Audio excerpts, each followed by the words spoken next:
herzlich willkommen zu deinem Podcast Why Yoga. Former Body, Mind und Soul Awareness. Schön, dass du wieder eingeschaltet hast. Ich bin Isabel Panther und zusammen mit Jessica Dieterich steigen wir jeden Mittwoch tiefer in die Welt von Yoga ein. The following podcast is an English podcast interview with Julie French Nicole. You will find German subtitle on YouTube.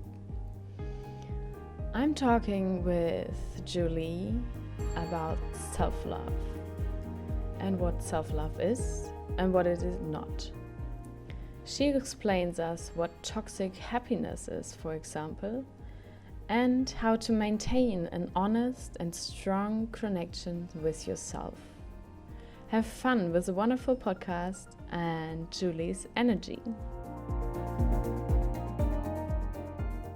Welcome back to a new podcast episode here on Why Yoga.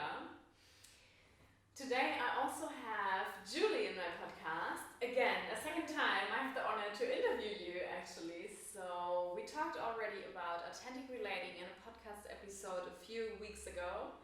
And now we are talking about self-love. Julie, do you want to introduce yourself again for us? I will. So previously on this podcast, I was interviewed about, or we talked about authentic relating. And so I'm an authentic relating facilitator, and I am a life coach who focuses on self-love. And that's a huge topic, and that's why we talk about it again. Yes. So, yes. Let's jump deeper into it again already. What is self-love? Let's start with explaining what self-love isn't.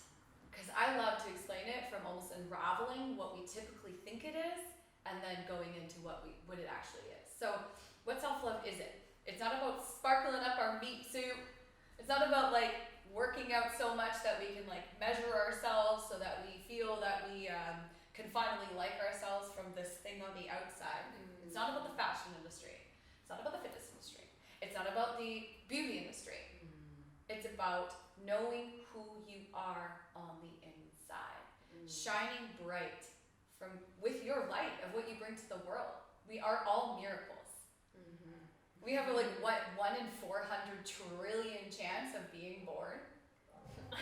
And isn't that enough to know that we are special in being here on this planet? Yes. And by following this conditional narrative that kind of society and media and marketing kind of pressures as to thinking that we are never going to be enough because we have to change on the outside to accept who we are on the inside. But that's bullshit. Self-love is, again, honoring who you are, honoring your emotions, sitting with yourself, stillness, connecting to know who you truly are, and shining from that. So, what is self-love for you? So would you like to know my journey? Or what it means to you? More. Okay, so on a deeper level. Yes, exactly. What it means to me is more of understanding who we really are so that we can unravel and release anything that we're not. So it's not going with the pressures of should, shouldn't, right and wrong, good or bad, I'm supposed to, if we were laying, as I say, swimming in a pile of shoulds, right? Shoulding all over ourselves. In a way, that's not really a form of self-love, because we're putting these expectations on ourselves. Where are those expectations coming from? Pressures on the outside. Therefore, we're losing who we are on the inside. So it's in a way of detaching from our head and moving into our heart, moving into our body, especially as a feminine, to slow down, to honor our emotions, to listen, follow our intuition. That's self-love. Our divine connection. That's self-love, right? So you practice it totally for yourself? I do, and here and there, there's obviously times that will come and go, of course. That's part of the journey of life, really. Yeah. But when you have self-love, the entire world around you changes. How? even my own experience. Yes, like please. before I even had self-love, or before I didn't really understand what it meant, and when I had all the pressures of the outside, the world looked different to me. Yeah, of course, I was happy and all of this, of course, but when you have self-love and you walk outside, everything is different. Conversations are different. The world you see, because the lenses, right? We see the world through our perceptions of our lenses. And we're lacking self-love. There's a lot of differences in how we see. We have a disempowered state of mind. We move into a state of empowerment. Life happens for us rather than to us. We don't get easily offended because we know who we are. We set boundaries better. We can set boundaries for ourselves, for others. We can connect to ourselves. We know what is right for ourselves when it comes to food too. Self-love is huge when it comes to food and nutrition. Yeah. However, if we lack self-love, we're gonna have to do that, fitness chicken, broccoli, yam dinner every single day of the week, right? Because we're eating for image, because we think that we need to change our outside, but that's not self-love or even self-care. That is for others. Yeah. But when you have deep self-love, you crave something that is nourishing to you because you really care and love who you are. You love your body. You love deeply of what you are and what you stand for. Yeah.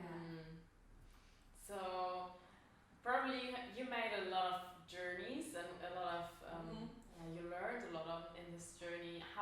When does it start? I mean, probably it's a lifelong lifelong learning. So when was the first point you started with like self-love and things around it? Like when did you realize that maybe also that you have to work on it?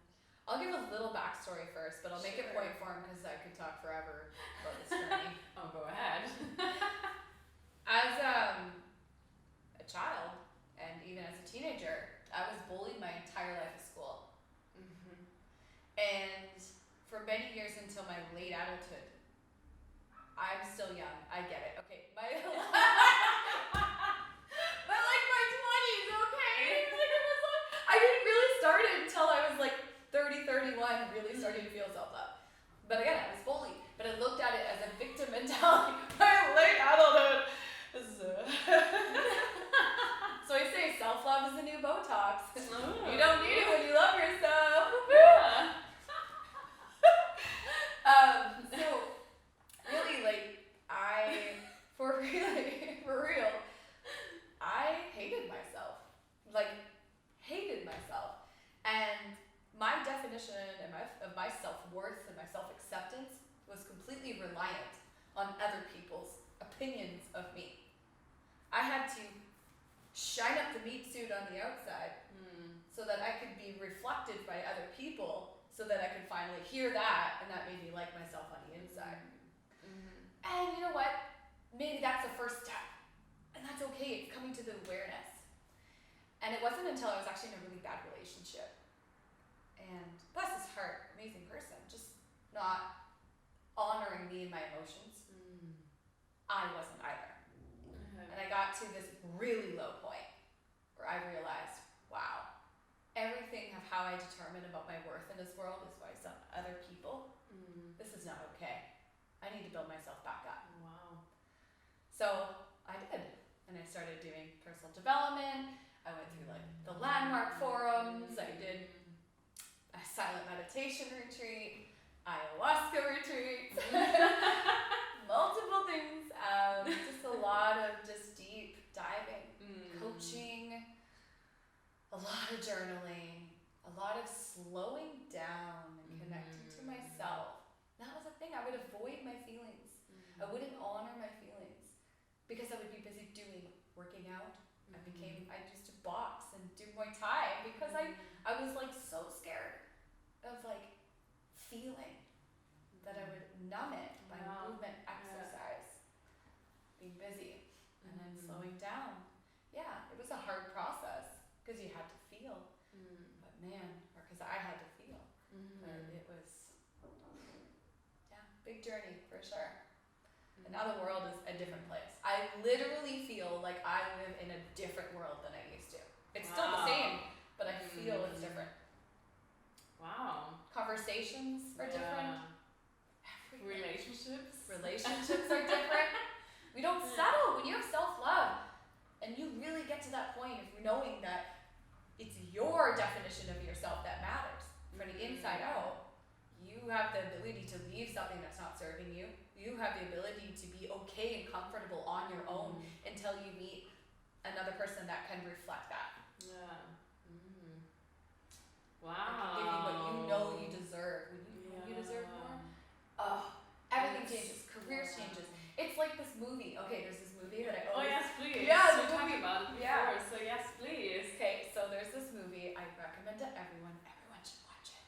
It's called I Feel Pretty by the actress Amy Schumer. She's a comedian from, I think, America. I think, don't get me wrong, maybe Canada, no, America. She is amazing. She's hilarious. The whole premises of the movie, at the beginning, a common scenario, wasn't really loving herself. A lot of her definition of herself was because of her body. And then she goes to the spin class, trying to do things to like we do, let's change the outside to love the inside. Right? No.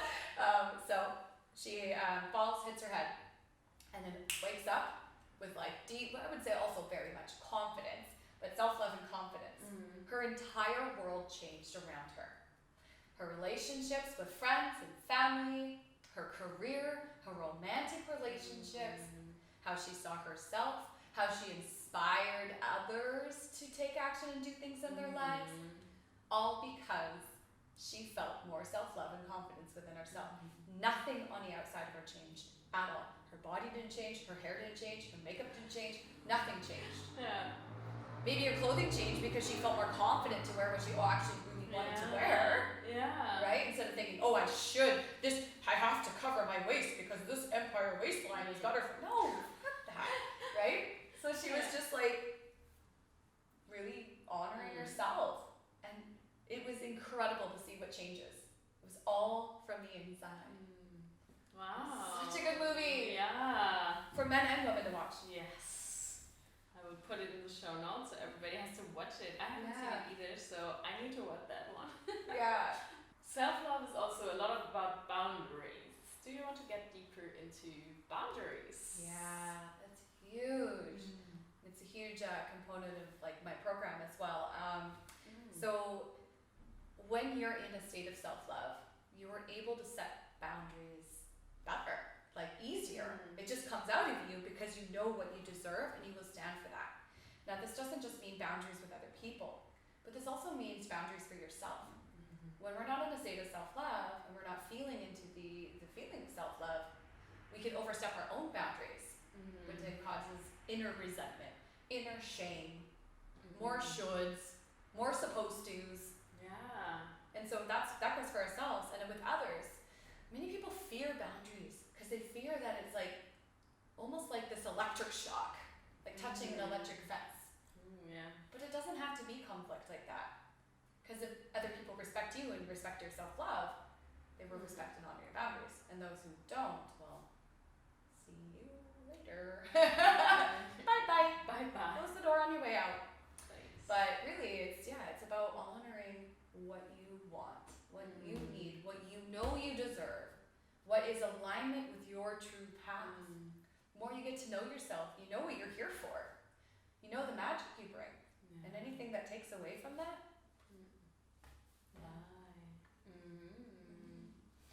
So you said it's part of your program. What else is part of your program then? So authentic relating is actually a part of it. And the games that I've created are facilitated around topics of self-love and body image.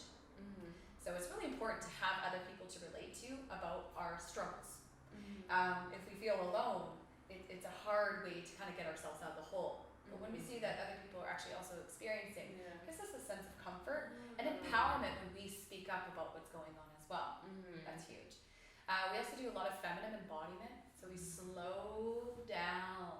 We move, we do some dance, we do some, I like to call it emotional alchemy dance, where we embody different emotions and let our bodies express that emotion through movement. It's connecting to the body. Wow. Not from the mind telling the body, but the body is telling us what to do, how to express, how to release. Because there's a lot of emotional storage in the body, as you know, with yoga, especially like in the hips, right? In the hips. When you do hip postures, like emotions start like a cry, right? Yes. And it's the same. It's like moving in the sacral area, and just like connecting to our divine feminine, slowing down. There's some meditation with visualizations, and a lot of it has to do with some journaling, some deeper diving within ourselves. Each week has a different topic that we focus on, like boundaries is like 2 weeks. There's so much about it, and learning about our inner chatter, learning the power and what it serves us first of all, so we don't have that like double-edged sword, so to speak, that we're not like in resistance to it, because we don't want to be in resistance to the chatter, but we also don't want to listen to it. I like to call it the itty bitty shitty committee. So it's like learning to like understand the power that it serves, what it's there to help us. It's there to protect us, to keep us small so we don't get hurt.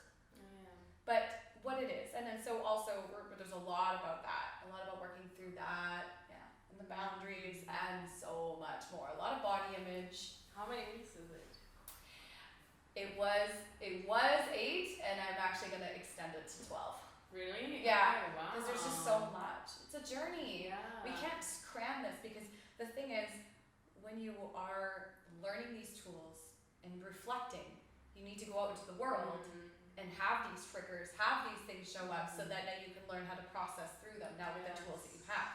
You move through like 4 stages of competence, right? So when you're at the end, you're unconsciously competent. It's just a natural way of being, rather than being unconsciously incompetent and you don't understand. So it's just like, it's a mix of everything. It's got mental, emotional, physical, and spiritual well-being all in one, which is so essential. We need it.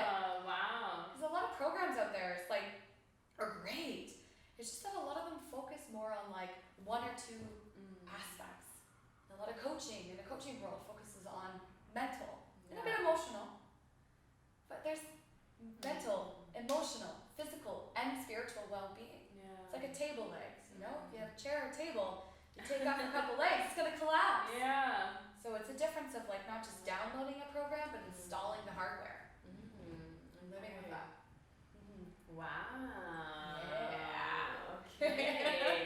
Yeah. You said it's also about body images. Do you want to get deeper into that topic? Yes, body image is a huge one. It's part of my journey. I personally turned to fitness as a guard, as a way to protect myself and not allow myself to feel emotions, to seek external acceptance, because I didn't accept myself. And that went down a really toxic journey.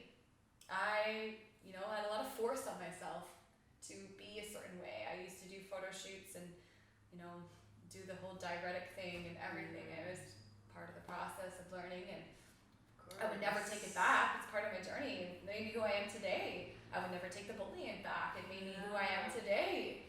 That's another part of self-love, is like learning to love every part of your past and be grateful. Learn for the gratitude and what that taught you. The power in it, the lesson.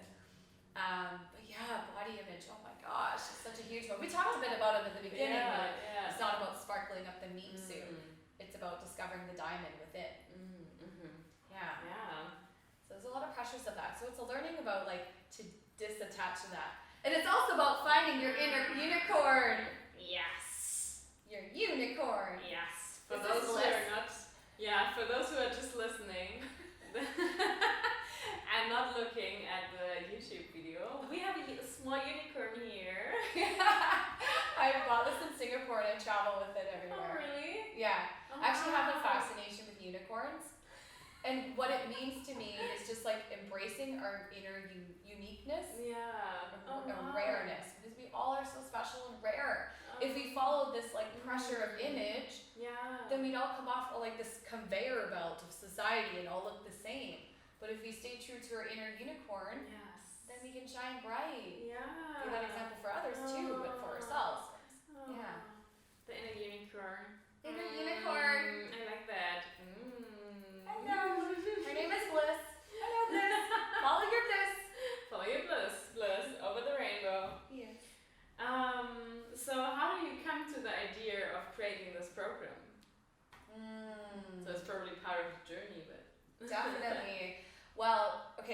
first I really wanted it to be about body image, which is going to come back again, and I'm going to have another one just on body image. Okay. It just became kind of like the journey. It was about body image, and then I realized also I had such a passion still about fitness, but how to help people understand that there's like a different approach you can have to it with less pressure on the outside, more about accepting who we are on the inside with all the modalities, mental, emotional, physical, and spiritual. And so we had fitness in the first program that I taught.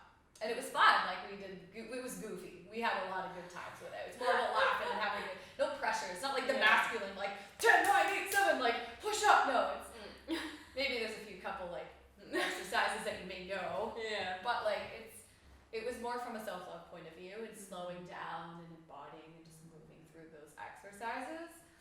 And then I got to realize too as well, like self-love is so in depth that it's also about being rather than doing. And fitness is a lot of doing. It's nothing wrong with that. It's a way of living. However, I felt like to really embody self-love, we need to slow down and connect. So I found it better to remove that part, and that could be a different course in itself in the future. It's more about, it's more about embodiment. That's why I call it the self-love embodiment journey.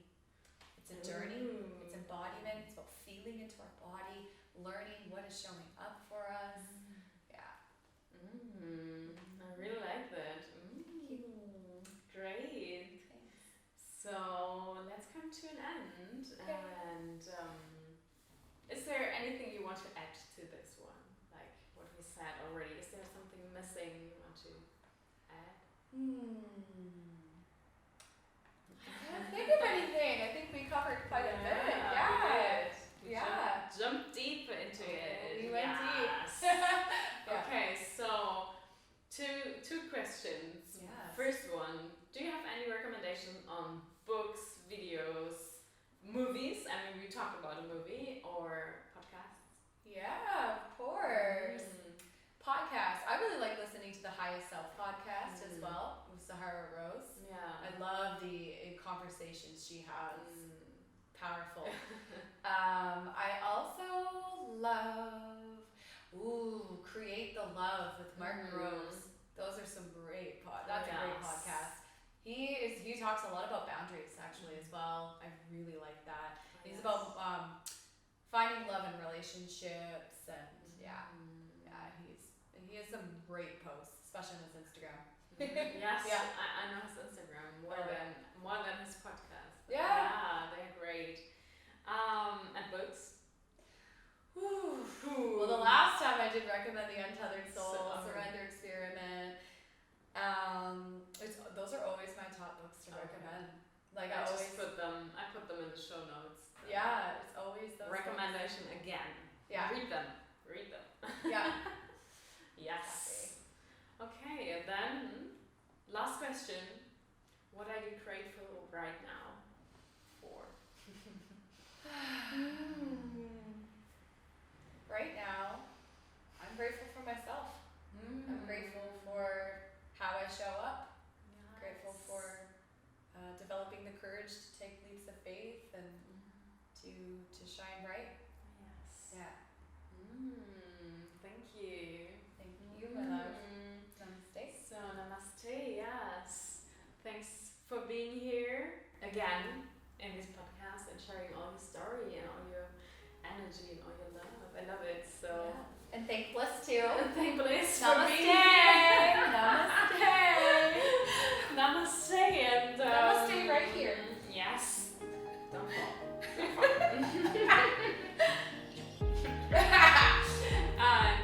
And thank you for listening and maybe watching us. And I link everything. So if you want to get deeper into topics or want to know more about Julie, I will link everything